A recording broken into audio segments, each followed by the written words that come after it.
नमस्कार दोस्तों, मेरा नाम है ऋतिक और आप देख रहे हैं आरके क्राइम स्टोरी। तो चलिए शुरू करते हैं। गायत्री रंजीत को प्यार करती थी, लेकिन घर वालों ने अपनी इज्जत बचाने के लिए उसकी शादी संजीव से कर दी। नतीजा ये निकला कि गायत्री और रंजीत के प्यार में संजीव बलि का बकरा बन गया। उत्तर प्रदेश के जिला फिरोजाबाद में एक कस्बा है एका। इस कस्बे में थाना भी है। एका कस्बे से कुछ दूर एक गांव है नगलाचूड़। सोनेलाल अपने परिवार के साथ इसी गांव में रहता था। सोनेलाल के 3 बेटे थे, गोपाल, कुलदीप और संजीव। इनके अलावा 2 बेटियां भी थी। सोनेलाल के पास खेती की जमीन थी, जिससे उसके घर परिवार का गुजारा बड़े आराम से हो जाता था। सोनेलाल के बड़े बेटे गोपाल और एक बेटी की शादी हो चुकी थी। शादी के बाद गोपाल अपने परिवार के साथ काम के लिए पंजाब गया था। वहां से वह कभी कभी ही घर आता था। सोनेलाल की एक बेटी और बेटा कुलदीप अपनी पढ़ाई कर रहे थे, जबकि संजीव अपने पिता के साथ खेती के कामों में हाथ बटाता था। घर की व्यवस्था सोनेलाल की पत्नी सरला के जिम्मे थी। सरला चाहती थी कि संजीव का भी घर बस जाए, इसलिए वह 24 साल के संजीव के लिए कोई लड़की देखने लगी। इसी सिलसिले में रिजौर निवासी छवि राम नाम के एक रिश्तेदार ने रिजौर के ही राम बाबू शाक्य की बेटी गायत्री के बारे में बताया। छवि राम की मार्फत सोनेलाल ने राम बाबू से बात की। उन्हें राम बाबू की बेटी गायत्री अपने बेटे संजीव के लिए सही लगी। दोनों ओर से चली बातचीत के बाद संजीव और गायत्री का रिश्ता तय करके जल्द ही दोनों की शादी कर दी गई। यह लगभग 1.5 साल पहले की बात है। खूबसूरत गायत्री से शादी करके संजीव ही नहीं बल्कि उसके घरवाले भी बहुत खुश थे, लेकिन यह कोई नहीं जानता था कि आगे चलकर यही खूबसूरत दुल्हन कितनी बड़ी मुसीबत बनने वाली है। शादी के बाद गायत्री की शिकायत। गायत्री ससुराल आ तो गई थी, पर उसके तेवर किसी की समझ में नहीं आ रहे थे। संजीव की मां सरला ने सोचा था कि बहू घर आ जाएगी तो सब कुछ ठीक हो जाएगा। घर की जिम्मेदारी बहू के हवाले करके वह आराम करेगी, क्योंकि बड़ी बहू शादी के कुछ दिनों बाद ही गोपाल के साथ पंजाब चली गई थी। पर सरला का यह सपना अधूरा रहा, क्योंकि गायत्री पूरे दिन अपने कमरे में बैठी टीवी देखती रहती थी। टीवी से फुर्सत मिल जाती तो वह मोबाइल पर लग जाती। वह काफी देर तक किसी से बातें करती रहती थी। कुछ दिन तक तो सरला ने गायत्री से कुछ नहीं कहा, लेकिन जब पगफेरे के लिए उसका भाई टीटू उसे लेने आया तो सरला ने टीटू से कहा, अपनी बहन को समझाओ, वह ससुराल में रहने का सलीका सीखे। ये इस घर की बहू है, इसे यहाँ बहू की तरह ही रहना होगा। बहन की शिकायत सुनकर टीटू के माथे पर शिकन आ गई। उसने घूरकर गायत्री की तरफ देखा, लेकिन उससे कहा कुछ नहीं। टीटू के पिता बीमार रहते थे, इसलिए वह सब्जी की दुकान चलाता था। भाई के साथ गायत्री अपने मायके आ गई। घर पहुंचते ही टीटू ने अपनी मां रामशरी से कहा, संभालो अपनी लाडली को, यह हमें जीने नहीं देगी। गायत्री अपने कमरे में चली गई। इसके बाद रामशरी और टीटू देर तक बातें करते रहे। राम बाबू कुछ देर बाद घर आया तो उसे भी पता चल गया कि गायत्री के ससुराल वाले उससे खुश नहीं हैं। वह गुस्से में बोला, हमने तो सोचा था कि गायत्री शादी के बाद सुधर जाएगी, पर लगता है ये लड़की उन लोगों को भी नहीं जीने देगी। दरअसल शादी के पहले से ही गायत्री के घर में तनाव था। इसकी वजह यह थी कि गायत्री संजीव से शादी करने से इनकार कर रही थी, पर घर वालों के सामने उसकी एक नहीं चली। राम बाबू और रामशरी इस बात को लेकर बहुत चिंतित थे कि कहीं गायत्री की वजह से वो लोग किसी नई परेशानी में न पड़ जाएं। रिजौर में ही राम बाबू के घर से कुछ दूरी पर किशन लाल का घर था। उसके बेटे रंजीत ने भी अपने घर वालों को परेशान कर रखा था। यूं तो किशन लाल के 4 बेटे थे, जिनमें से 3 पढ़े लिखे थे, पर छोटे बेटे रंजीत का पढ़ाई में मन नहीं लगता था। वह सारे दिन गांव में अपने दोस्तों के साथ गपशप करता रहता था। वो अपने पिता के खेती के काम में भी हाथ नहीं बटाता था। रंजीत की जिंदगी में आई गायत्री। एक दिन अचानक रंजीत की नजर गायत्री से टकराई और वह उसकी ओर खिंचा चला गया। वह उससे बात करने के लिए मौके की तलाश में था। एक दिन मोबाइल की दुकान पर उसे मौका मिल गया, जहां गायत्री अपना मोबाइल रिचार्ज कराने आई थी। उससे बात की शुरुआत करने का कोई बहाना चाहिए था, लिहाजा उसने गायत्री से कहा, गायत्री देखें तुम्हारा मोबाइल किस कंपनी का है। गायत्री ने उसके हाथ में मोबाइल दे दिया। रंजीत हाथ में मोबाइल लेकर देखते हुए बोला, यह मोबाइल तो तुम्हारी तरह स्मार्ट है। गायत्री ने उसे घूर कर देखा, फिर खिलखिलाकर हंसते हुए बोली, तुम भी काफी स्मार्ट लगते हो। सुनकर रंजीत की हिम्मत और बढ़ गई। गायत्री वहां से चलने लगी तो रंजीत ने कहा, अगर आप बुरा ना मानो तो मैं बाइक से तुम्हें तुम्हारे घर छोड़ दूंगा। गायत्री मुस्कुराई और उसकी बाइक पर बैठ गई। रंजीत बहुत खुश हुआ। पहली बार किसी लड़की ने उसकी दोस्ती कबूल की थी।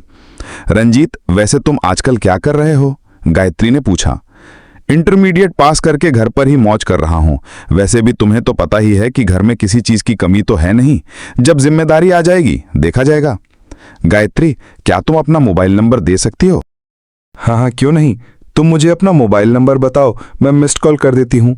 गायत्री बिना किसी झिझक के बोली। बाइक चलाते चलाते रंजीत ने उसे अपना मोबाइल नंबर बता दिया। गायत्री ने तुरंत उसके नंबर पर मिस्ड कॉल दे दी। गायत्री ने अपने घर से कुछ पहले ही मोटरसाइकिल रुकवा ली और बाइक से उतरकर पैदल अपने घर चली गई, ताकि कोई घर वाला उसे बाइक पर बैठे ना देख ले। उसे उतारकर रंजीत भी मुस्कुराता हुआ अपने घर चला गया। अगले दिन रंजीत ने अपने मोबाइल पर किसी अनजान नंबर की घंटी सुनी। जैसे ही उसने हेलो कहा तो दूसरी तरफ से लड़की की आवाज सुनाई दी। वो बोला, कौन, किससे बात करनी है? ओ, हमने तो सोचा था कि तुम काफी स्मार्ट हो, पर तुम तो जीरो निकले मिस्टर स्मार्ट। कहते हुए लड़की हंसने लगी। रंजीत समझ गया कि वो गायत्री है। रंजीत मन ही मन बहुत खुश हुआ। वो सफाई देते हुए बोला, सॉरी गायत्री, मैं समझा किसी और का फोन है। अब मैं तुम्हारा फोन नंबर मोबाइल में सेव कर लूंगा। हाँ, समझदार दिखते हो। सुनो, आज मुझे 2 घंटे के बाद एटा जाना है, तो मोड़ पर मिलो, गायत्री ने कहा। रंजीत निर्धारित समय से पहले ही वहां पहुंच गया। उसके कुछ देर बाद गायत्री भी आ गई। उस दिन से रंजीत और गायत्री के बीच नजदीकियां बढ़ने लगी। दोनों ही लोगों की नजरों से छिपकर मिलने लगे, लेकिन लाख छिपाने पर भी ऐसी बातें छिप नहीं पाती। गांव के किसी आदमी ने गायत्री को रंजीत की बाइक पर बैठे देखा तो उसने रामबाबू को यह बात बता दी। घर वालों की परेशानी बढ़ाई गायत्री। रामबाबू परेशान हो गया। घर आकर उसने गायत्री से पूछताछ की तो उसने इस बात से इनकार कर दिया। रामबाबू ने सोचा कि शायद पड़ोसी को कोई गलतफहमी हो गई होगी, लेकिन अब गायत्री सतर्क हो गई थी। उसका और रंजीत का प्यार परवान चढ़ने लगा था। अपनी मुलाकातों के दौरान प्रेमी युगल भविष्य के सपने बुनने लगा था। हालांकि दोनों की जाति एक थी, पर रंजीत ना तो कोई काम धंधा करता था और ना ही उसकी छवि अच्छी थी। गायत्री अच्छी तरह जानती थी कि घर वाले उसके इस रिश्ते को स्वीकार नहीं करेंगे। दूसरी ओर दोनों के इश्क की खबरें लोगों तक पहुंचने लगी थी। लोग दोनों के बारे में खुसुर फुसुर करने लगे। कई लोगों ने रामबाबू से शिकायत की कि उसे अपनी बेटी पर कंट्रोल करना चाहिए। लोगों की बातें सुनकर वो परेशान हो गया था, जबकि गायत्री यही कहती कि लोगों को तो बातें बनाने की आदत होती है, फालतू में उसे बदनाम कर रहे हैं। लेकिन एक दिन गायत्री और रंजीत ने रात को मिलने का फैसला किया। गायत्री के घर के सभी लोग सो चुके थे। देर रात को रंजीत उसके यहां पहुंच गया। गायत्री बाहर की गेट खोलकर उसे अंदर ले आई, पर वो दिन उनकी मुलाकात के लिए ठीक नहीं रहा। उस रात गायत्री के भाई टीटू की तबीयत ठीक नहीं थी। वो टॉयलेट जाने को उठा तो देखा मेन गेट की कुंडी खुली हुई है।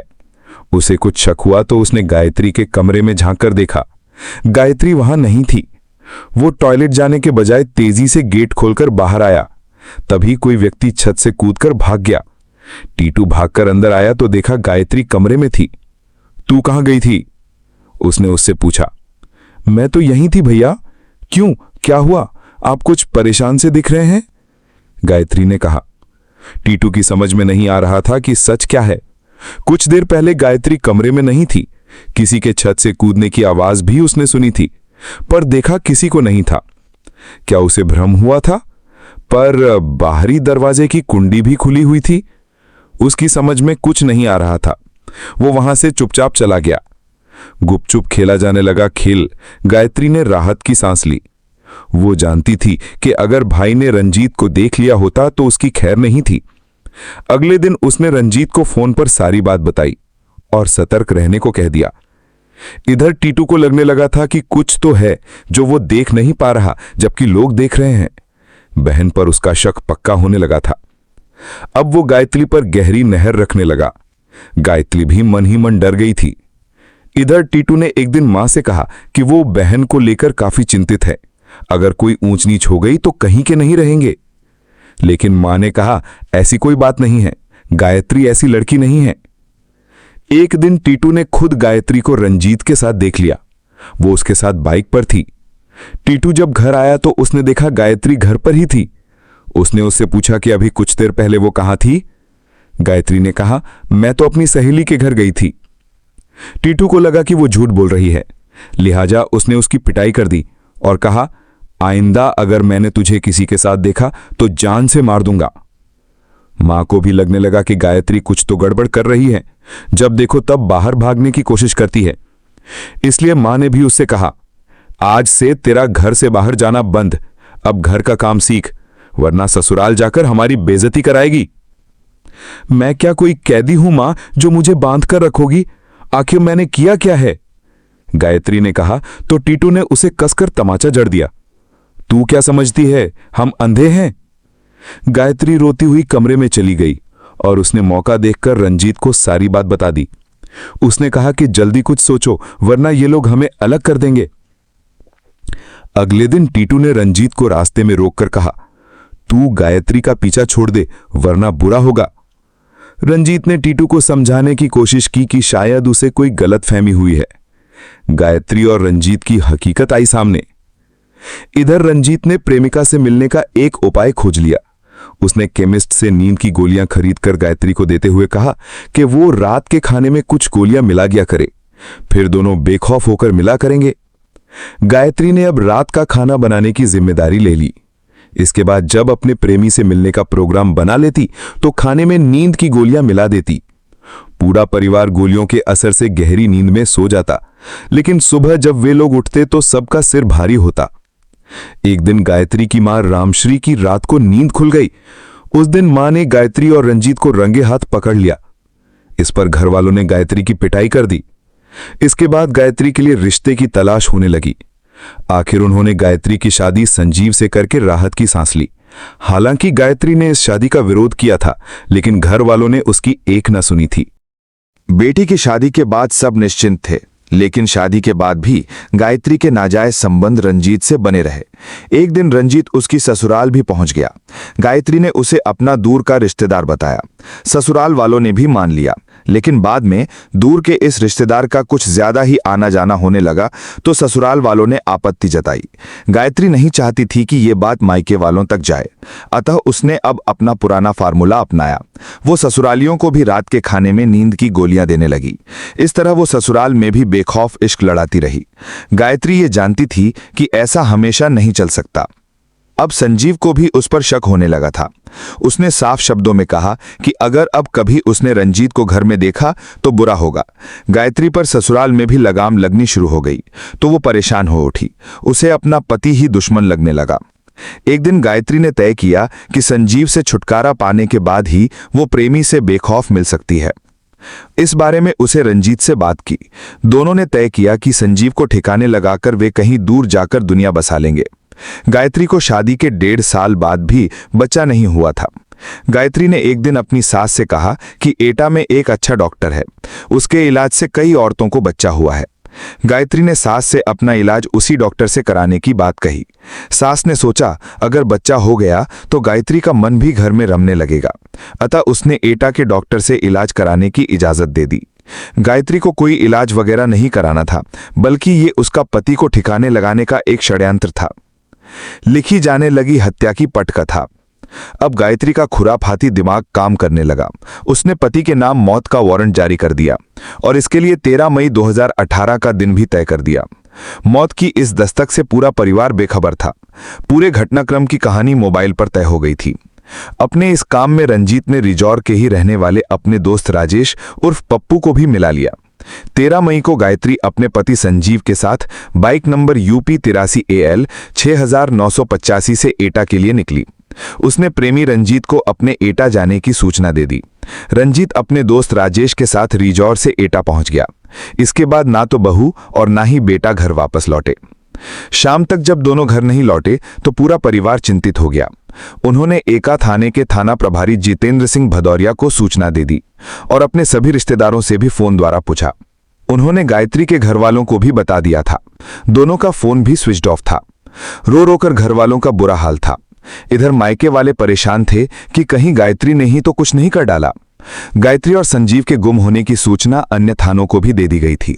18 मई 2018 को रिजौर के चौकीदार रमेश को किसी ने बताया कि कुरीना दौलतपुर मोड़ के पास जैन फार्म हाउस के खेत में एक युवक की लाश पड़ी हुई है। चौकीदार ने तुरंत इसकी सूचना रिजौर के थाना प्रभारी जितेंद्र सिंह भदौरिया को दी। थाना प्रभारी तुरंत मौके पर पहुंचे।